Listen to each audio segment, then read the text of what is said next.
Listen now, and let your eyes drift closed as we take a gentle walk through a winter evening in old London, where fog and yellow gaslight soften the city into a slow heartbeat. Picture a narrow street of tall, honest houses whose brick and stone were the quiet dignity of many winters. You can feel the cool hush of late afternoon sinking into the warmer dim of early night. Inside a tidy parlor, a woman sits near a small fire, smoothing a tea towel on her knee. Her name is Mrs. Warren. She keeps a lodging house, and the steady rhythm of her days is the steady rhythm of ordinary life, work, care, the small household courtesies that knit one day into the next. Tonight, though, there is a small mystery at her topmost rooms, and it hums like a distant, barely heard note. The lodger who took a key and the care of his privacy 10 days ago has been unusual. He paid well, and he kept to himself. That alone is not so strange, perhaps. People come to the city to be anonymous, to hide from some past, or to find a new life. Yet this lodger has done something peculiar. He refuses to write. He prints his requests in short, clipped words, handing them through the door on 5 ruled foolscap slips. Soap, match, Daily Gazette. Such small phrases, torn at the edge as if to hide something, come like pieces of a puzzle.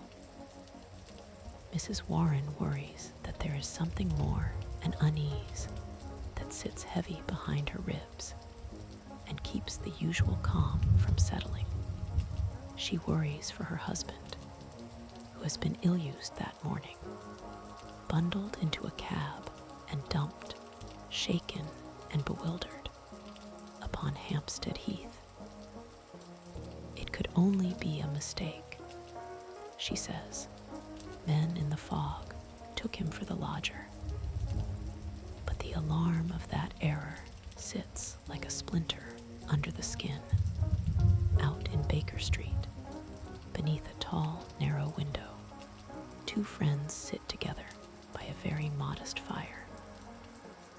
One of them, Dr. Watson, is a warm, grounded presence, easy to picture with a soft coat and practiced hands that know how to soothe. Beside him, sharp as a blade, but gentle as a lantern, is Sherlock Holmes, an old friend for whom curiosity is less like an itch and more like a need of the mind, something that must be satisfied for the world to make sense. When Mrs. Warren arrives and speaks, she brings the hiss of worry with her. She speaks in quick, earnest sentences, clutching at explanations and feeling around for help. Holmes listens with his long, thoughtful hands and an ease of attention that makes the world become clear in the small space between her words. He asks small questions, precise as steps on a path. 10 days, a key, a tray left outside a door, a little printed slip soap, match, Daily Gazette. Holmes examines the slips like a careful gardener turning over a seed. He notes the violet-tinted pencil, the tearing of the paper, the clipped, printed words. He thinks of what the printed notes hide, an attempt to mask a hand, a secret kept safe by covering the person's true script. He wonders quietly, as one wonders about a faint sound at the back of a garden, whether the lodger who arrived is the lodger who came back. A substitution flickers to life, like a shadow moving behind the curtain. Watson's mind naturally reaches for reasons, for human motives.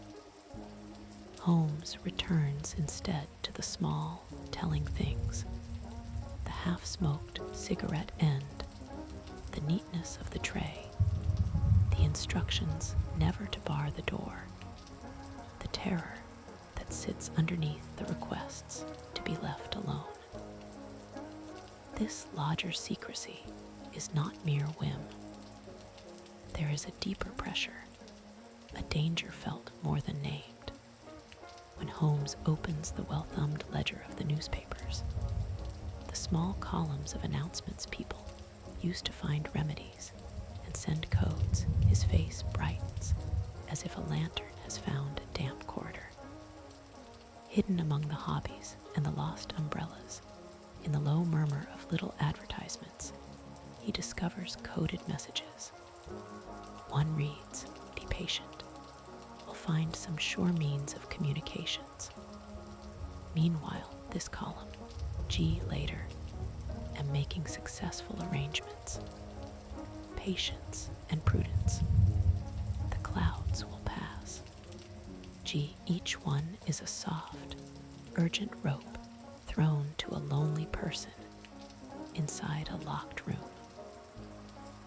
Holmes, with a musician's ear for rhythm and a scholar's delight in pattern, reads this language as one might read the gentle drum of a watchman's signal.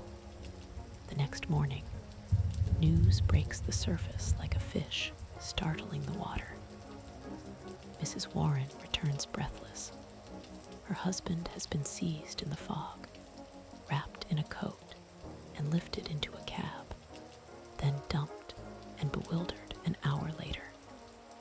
The men who did it thought they had found their man. Something serious stirs under the city's ordinary coat. Mrs. Warren's fear hardens into resolution. She will have the lodger out of her house at once. Holmes, kind and resolute, asks her to wait. He wants to see, to understand. He wants to be the soft hand that unties the knot rather than the rough hand that cuts it. That noon, as winter sits low in the sky, Holmes and Watson climb the narrow stairs, leaving their boots on the landing because Mrs. Warren has planned a quiet concealment for them. It is a small, clever hiding place across from the lodger's door, an old box room with a mirror rigged so they can watch the opposite door without being seen. The house moves in its steady rhythm. The landlady lays out a small tray and leaves it outside, then withdraws. The minutes stretch, soft and warm, full of the small sounds of the house. A key turning, the careful lift of a tray. In the brief slit of light through the door, they see hands, thin hands, delicate, and then a face, dark, exquisitely beautiful, a look of fear like a bird's flash. A woman, not the man who took the rooms. A gasp of sympathy moves across the two watchers. Holmes allows himself a private smile at the cleverness of the ruse, a substitution to protect a life. The printed notes now make sense.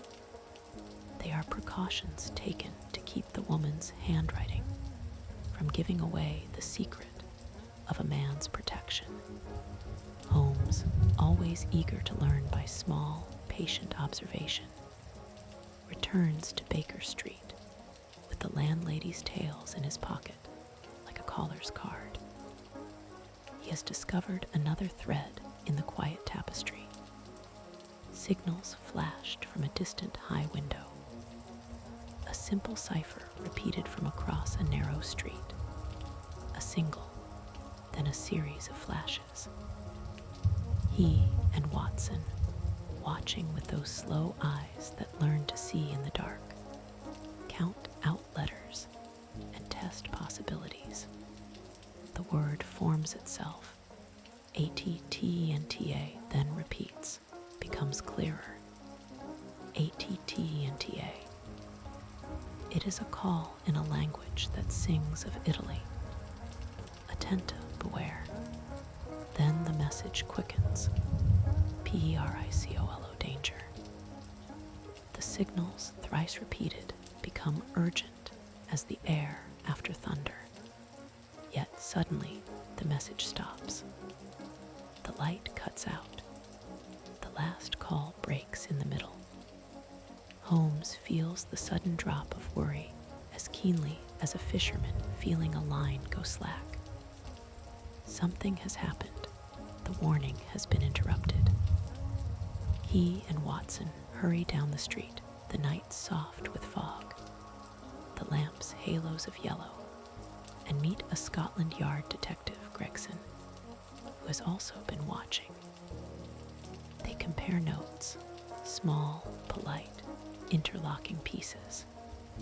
A second voice joins them, an American from Pinkerton's, who arrives taut with purpose. He believes he hunts a dangerous man named Gorgiano, called the Red Circle, a shadow with a long and violent past. He has followed the trail from the New World to London. The sense of urgency grows. The night feels fuller somehow, as if the city itself leans closer to hear what will happen. Up the stairs, then, the police officer's resolute steps, the quiet, measured climb of men used to facing danger. The door to the lodger's room stands open. Within, the bare, clean boards of the floor are traced with a fresh ribbon of red. The light of a lantern reveals the terrible center of the scene. A great man is sprawled on the floor, a terrible wound at his throat, a circle of dark blood on the board, a ring of crimson like the sun seen through rain. The body is enormous, like a cliff thrown down in a wind. At his side, a broad knife and a black glove lie as if very small in the presence of such a man. The American mutters with a mixture of triumph and dismay. This, he says, is Gorgiano himself. He had come to London to place a hand upon that neck and bring him to justice. Now the work is done by someone else. There is a sharp little moment then. Behind the doorway stands the woman from the room upstairs. Her arrival is like the turning of a page. She beholds the body, and for a beat of time, she does not know whether to cry or to laugh. The danger that has wrapped her life falls away like a heavy cloak. She dances softly, in a sharp flutter of relief and astonishment. The house is dark and close. The smell of oil and dust is gentle on the air. One sees her clearly now tall, with a presence that is both distant and immediate. Her face is the kind of face that tells a story, pale with fear, then lighting up with fierce pride as she beholds the man who has protected her. She calls out the name of her husband, Gennaro Luca, as if speaking of a hero, and the room falls into a hum of talking, questions asked and answered in swift, steady rhythm. Signora Emilia Luca speaks with a voice at once foreign and clear, her English rounded by the cadences of Italy and the sharp vowels of an immigrant's patience. She tells the story of a life that moved across 2 oceans. She is from the soft hills outside Naples. In her memory, there are the bright reds of Bougainvillea and the thin blue streams of the sea. She loved Gennaro from a young age. They had fled together when his ties to a secret society, one that was rigid and cruel. The Red Circle shadowed their lives. They had come to New York to find safety, and there they were sheltered by a kind man, Signor Castellot, who took them into his employ.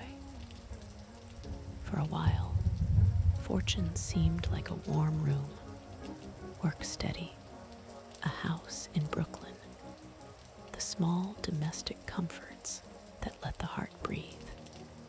Then Gorgiano arrives, huge, terrifying, with a voice like thunder, and the habits of a man who spreads danger as though it were his very shadow. He was one of those monstrous men whose fury outstrips measure.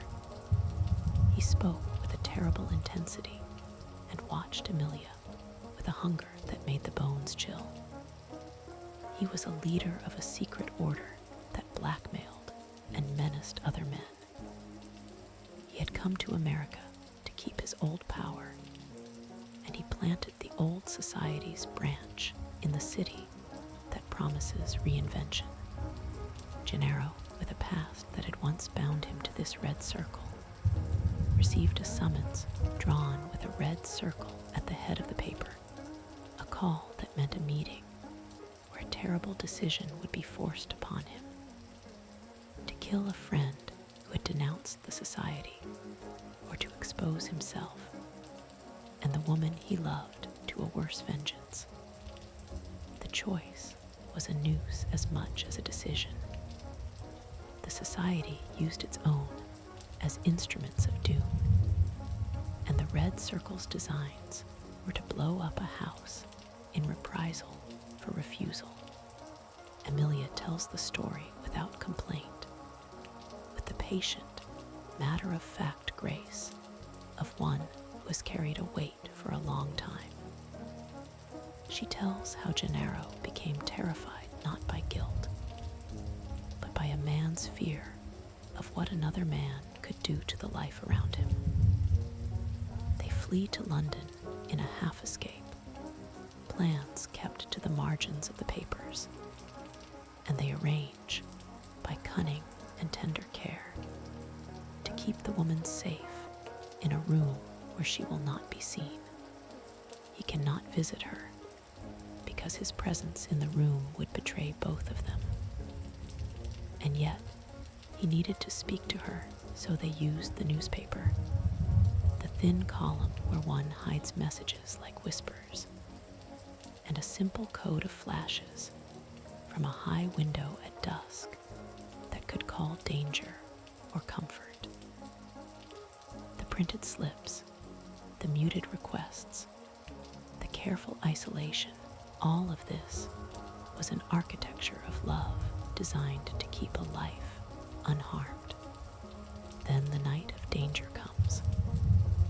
The signals ATT&TA, PERICOLO suddenly stop.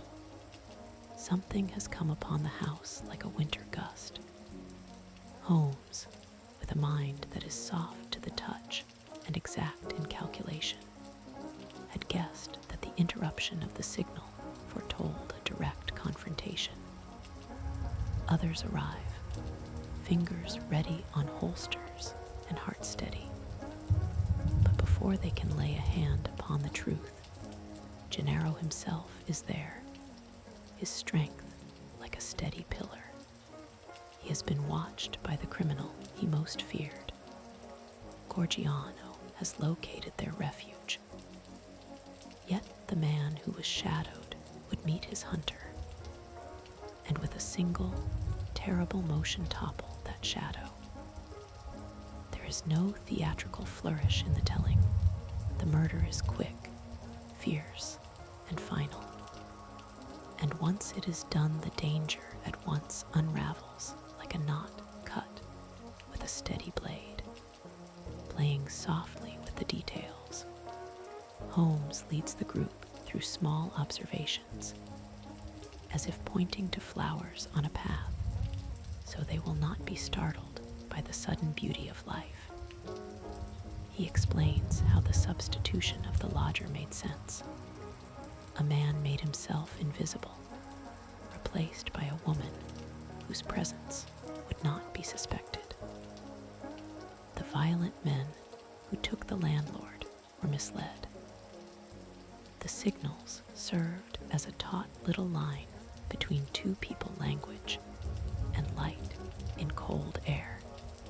In the end, when the giant falls, and the great, dark man Gorgiano meets his end on the deal boards of a quiet London flat, the weight on Amelia's chest lifts so rapidly that she stamps with the force of sudden joy.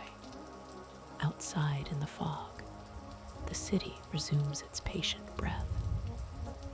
The detectives murmur the formalities of the law. The American of Pinkerton's listens and nods. The official constable, who had come in stout boots and a businesslike stride, speaks with the simple directness of a man used to dealing with reality rather than legend. The law must take its course. Gregson is practical. He will take her to the yard to make a clean, fair report. And the American, who has chased the shadow across the Atlantic, finds a bittersweet satisfaction. The man he had hunted had been stopped, but not by his hand. The threat is ended, and yet a little ache of the hunter's soul remains. The night is gone, and morning will bring a softer light. Holmes, who lives in the world of small wonders, remains practical and wistful both. He understands that some deeds are violent and heavy, but the heart's motives are seldom fit to be judged solely by a cold law. He sees in Gennaro a man who loved with a fierce, protected love, the kind that builds clever traps and quiet strategies so that the one beloved may sleep. When Signora Luca asks plainly whether the law will treat her husband as a murderer or as a savior, the eyes in the room soften at once. Gregson nods with that British sense of fair proportions. If the woman's tale is true, then the man who defended her may be considered by any compassionate court to have acted in a desperate and noble necessity. They speak then of the small elements of proof, the empty room, the traces on the floor, the signals in the window, the torn edges of a printed slip. Holmes, who has been patient throughout, like a wise gardener waiting for the blossom, explains how each small fact fits together. The tobacco end, at first puzzling, suggests a disguise. The burned match and the half-smoked cigar speak of a hand that uses a cigarette holder, a detail that does not belong with a bearded man, but with the clean-shaven giant on the floor. The torn edge of the slip of paper is a bright clue. It was to rid a word of those letters that would mark a handwriting. The signals from the window are Italian in their rhythm, the Italian words that speak of danger resounding unimpaired across a foggy city. Little things make the case, Holmes says, and if one arranges them like notes of a simple lullaby, a pattern emerges that soothes and explains at once. In the warm, close air of that small room, Signora Luca gathers herself and shares the soft, private history of Gennaro with a voice that is always warm with human affection. She tells of fleeing, of poverty, of the comfort of a man who made a fortune for them, and yet was betrayed by his past. In each quiet quiet image she draws, you can feel the texture of two lives closely knit: Gennaro's steady hands, Emilia's patient hope, the kindness of Castelot, who all rest now in the small reprieve of safety. When at last the small group disperses into a London night that has returned to its slow rhythm, Holmes and Watson pause for a moment on the threshold. Holmes, thoughtful and never unkind, presses his hand into the small of his friend's arm and speaks in the low, steady tone of a teacher. He says that cases such as this, which could so easily have been tragic, are instead the kind that show the quiet heroism of ordinary people when threatened. They are the stories that prove what he has always believed, that beneath the city's plain exterior live lives of delicate tenderness, and that sometimes the greatest courage is not loud or brazen, but small, contained, and utterly human. He speaks, too, with a small, rare warmth of art and education. How a mind that seeks to understand always grows richer by such lessons as this. Watson, who has watched the whole of it with the patient fondness of one who loves a friend's odd genius, smiles softly. He thinks of the small comforts he will return to: the steady glow of his lamp, the small pleasures of a kitchen where a pot simmers, the companionable calm of his own bed. Holmes, in his way, thrills at the puzzles solved and the human kindness disclosed. Later, when the night has settled finally upon Baker Street like a soft quilt, they will sit together and speak of minor details in low tones, savoring the last slow notes of the day. Now let your breathing match this gentle pace. Inhale slowly, feeling the cool hush of the London fog, and breathe out softly like a lantern's light drifting. The city in this story works like any small community. There is danger, yes, but there is also an abundant kindness, courage shown by the humble, honor by the quiet.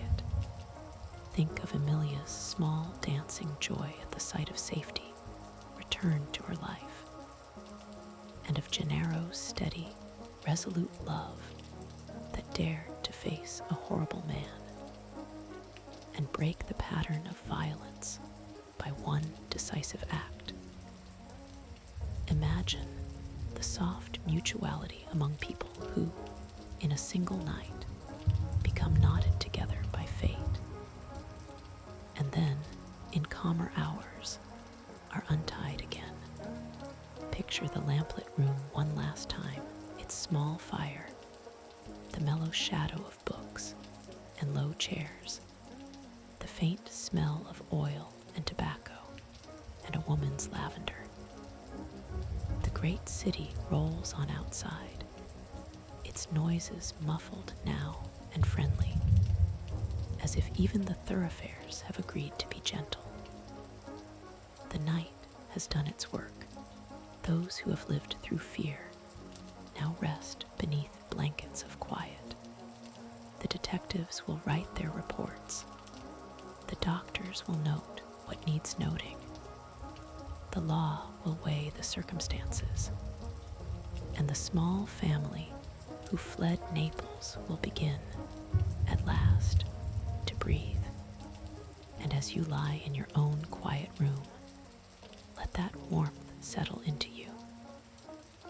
Imagine the soft prose of Holmes's small lecture, the steady comfort of Watson's presence, the brave, steady heart of Gennaro, and the bright, immediate relief of Emilia's laughter. Let these human images so simple and so plain. Bring your thoughts into a slow, even rhythm. There is no more to be done tonight. The solution has been found. Danger has been met. The people who met it will sleep. Allow your mind to drift, cradled by the low, time-worn voice that tells you this little story. That bravery comes not only in the great public gesture, but also in secret strategies to keep another safe. That love can take the form of careful planning and tender restraint. And that sometimes a city's irony is to protect what the world means to destroy. Now let the last light in your mind grow dim and soft. Imagine the street outside your window edged in mist, the distant sound of a carriage turned into a hush, the house you know warm with a single candle. Allow one more gentle breath, and with your exhale, let the details let go how the paper was torn, how the signals flashed tenta and cut off, how the great man fell, how the woman laughed when the danger passed. The city and your own small room within it are at peace. Sleep now comes softly like the closing of a book, like the last small lock of a door sliding home. Let the steady, warm cadence of the story become the beat of your heart, slowing, ready to rest. Drift into darkness like a boat that slips from a slow river into a quiet sea. Night and safety are given, and so, into that small, calm darkness, rest your head. I will keep watch with these last words, that ordinary courage and love have saved the day, and that tomorrow will come mild and bright. Good night.